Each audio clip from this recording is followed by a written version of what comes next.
money got longer, speaker got louder, car got faster. Turn to a savage. With Chris, he drives central, takes the contact, and converts. Fultz rocks into a line. Yo, what is up, my YouTube people? Back today with another video, and today we're gonna be doing another mock draft 3.0. Let's get this shit started.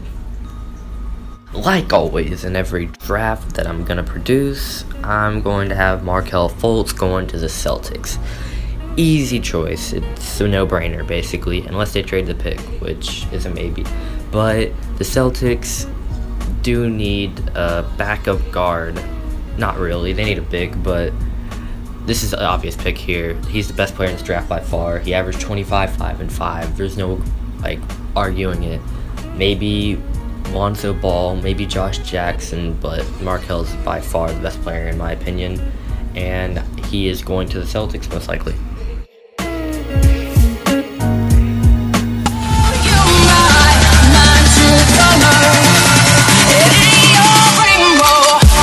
It's the golden boy himself, Lonzo Ball, with the best dad in the nation, LeVar. But Lonzo is a great player, great facilitator, good scorer, has a great three-point shot, terrible looking jump shot, but it goes in, so who cares? And he's a lengthy, athletic point guard that can get above the rim. He has great frame for an NBA player, and I really like Lonzo as a prospect. And I think that he's going to go to the Lakers. It's a no-brainer.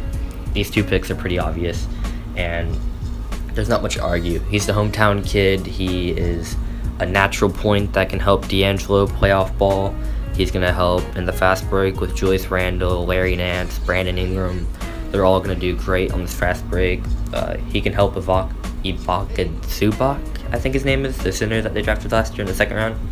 They can have a good pick and roll, and I just think he's going to be an overall great player.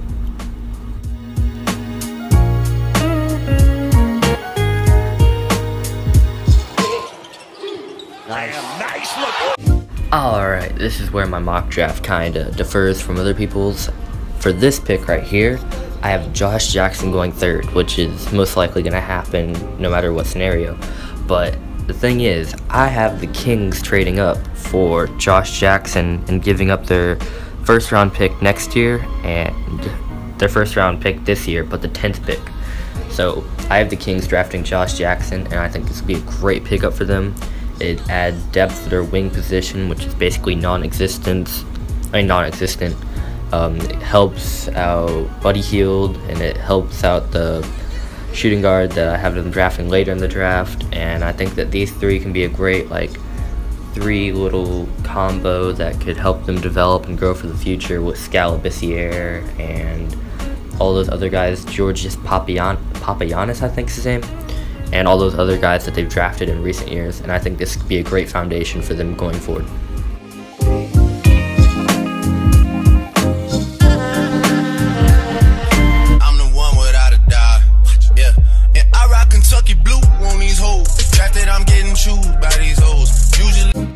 Alright, after some feedback that I got in the comment section of last time and some hate, I've decided that I'm going to change this pick right here to De'Aaron Fox, which I actually think is a great pick for the Suns. But the thing is, I have them trading Eric Bledsoe for a first round pick next year. So I think that Eric Bledsoe is gone if they draft De'Aaron Fox, which is good because they need to get younger and they need to add more help on their defensive side and their youth side, so all these players can grow together and develop with each other. And I think that De'Aaron Fox would be a great pickup for them.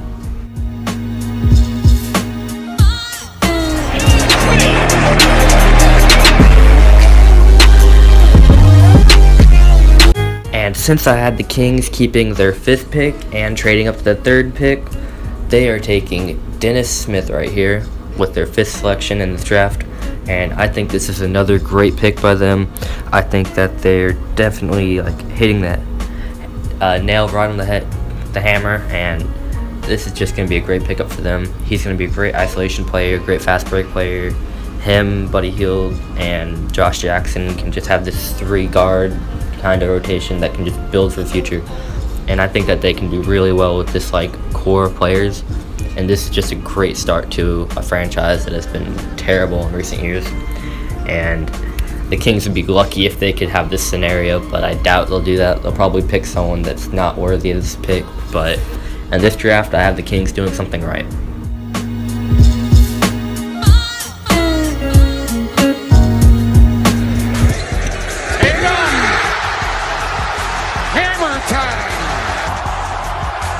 Taytum working on Ntillkina. Wow. The double crossover gets all the way to the rim for the layup. The Magic could go in 80 directions this draft. They could go point guard, shooting guard, small forward, power forward, and center. But I just had them taking the best player that was available here and the person that I believe that can contribute most to their team, and that is Jayson Tatum. He's been compared to isolation scorers like DeMar DeRozan and Carmelo Anthony, and he has an amazing bag of tricks. He has great handles. He's great at finishing on the rim. He's a great isolation scorer. I don't know how he'll do if he's off ball, but the Magic don't really have anyone that needs the ball besides Elfrid Payton, and they could run a nice pick and roll together that could get a lot of teams off guard. And I just believe that Jayson Tatum could be great for this team, and they just need someone that can come in and score 20 plus points a night, and I believe Jayson Tatum can do that.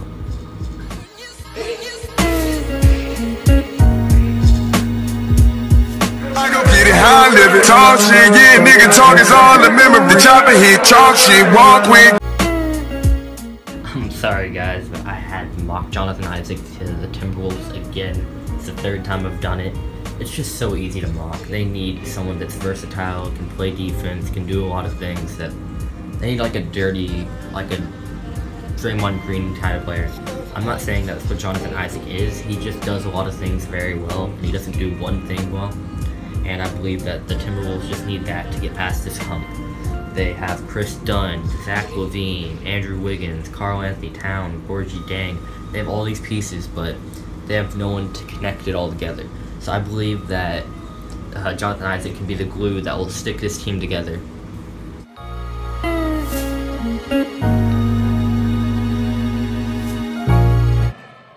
Keep up the 3-point lead here. Ntillkina all the way! Alright, this is another pick that I've had mocked in almost every draft, and most likely going to change it next time just for the sake of fun and the aspect of recruiting him to a new team and analyzing that. But I really like Frank Ntillkina. Finally learned how to say his name. Give me props for that in the comment section. But I really like him, and I think that he could be a great piece of this New York Knicks team. I think he's the model of stability. He does a lot of things very well. He doesn't do anything very bad, and he just is very, like, overall, he's an overall great player, like, if you know what I mean. He can score, he can pass, he's very lengthy, he's like 6'5" with like a 7-foot wingspan, like, that's insane. And he's a good defender. He can help out Porzingis in the pick and roll. And I just believe that this is a great building block for the Knicks going forward, and I think it brings stability, just like the Sacramento Kings and why I had them picking all these great players. I think it brings like a foundation and stability for their franchise.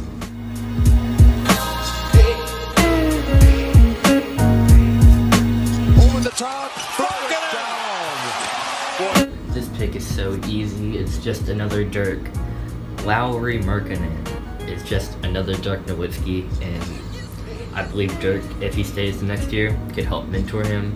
Maybe Dirk could come on as like an assistant coach and help progress him and teach him some moves and help him adjust to the NBA, because he's very raw right now, but he shows tremendous potential, and he shows a lot of like talent and a lot of just abilities that translate to the NBA very well. He's very athletic, he's a great 3-point shooter.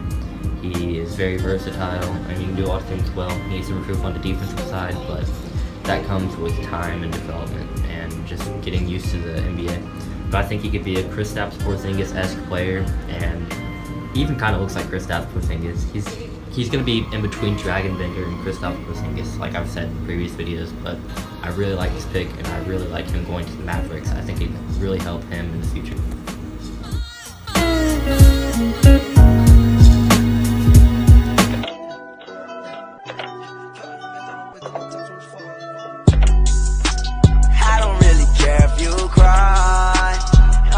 76 Sixers luck out here, and they get the player they were considering taking at number 3. They get the shooter that Ben Simmons needs, and they just need to space out the floor. Their starting lineup next year will probably be Ben Simmons at the point, Malik Monk at the 2, Robert Covington at the 3, Dario Saric at the 4, and Joel Embiid at the 5. I don't know, I think that's kind of a playoff lineup. If Ben Simmons pans out and Malik Monk can produce, that's a very good team. And they have a lot of spacing, and the paint's not going to be cluttered up. A Joel Embiid and Ben Simmons pick and roll with these shooters is going to be deadly. Imagine that. But Malik Monk is a great prospect. A lot of people are underrating him. I have him really high, and I think of him as a great player. I think of him as like a better, more consistent J.R. Smith. He's really inconsistent, but not really inconsistent, but he's inconsistent as a player. He just needs to learn to shoot a little bit better shots, and he has a great vertical, and he's a player that can get up and just really climb the ladder, like, if you know what I mean. But I think that's to be a great pick for the Sixers, and I think that they get the player they need to advance to the next level.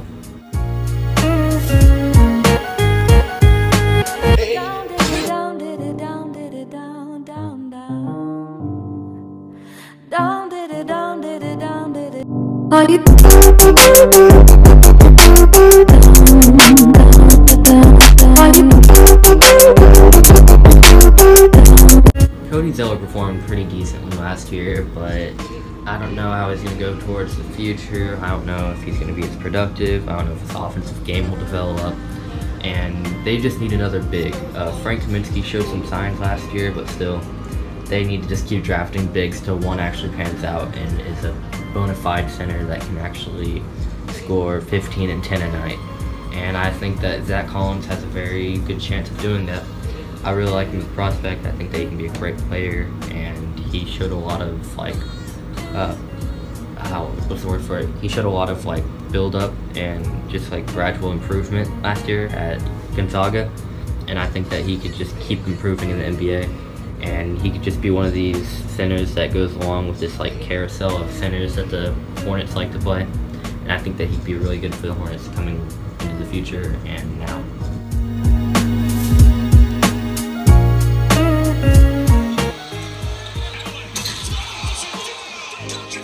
You know we always gotta cover my boy Jarrett Allen.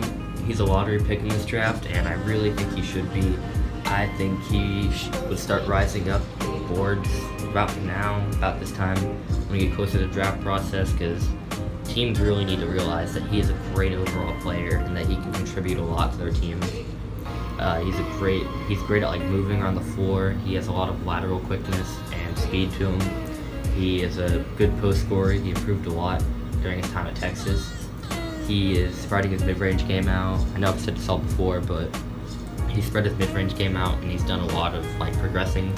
And I think that he's a really good player that could definitely slot into this power forward spot at Miami, and could come off the bench as a power forward and drop maybe 10 and 5 a night for his rookie year. And I think he'd be very effective, and whoever takes him is going to be very lucky.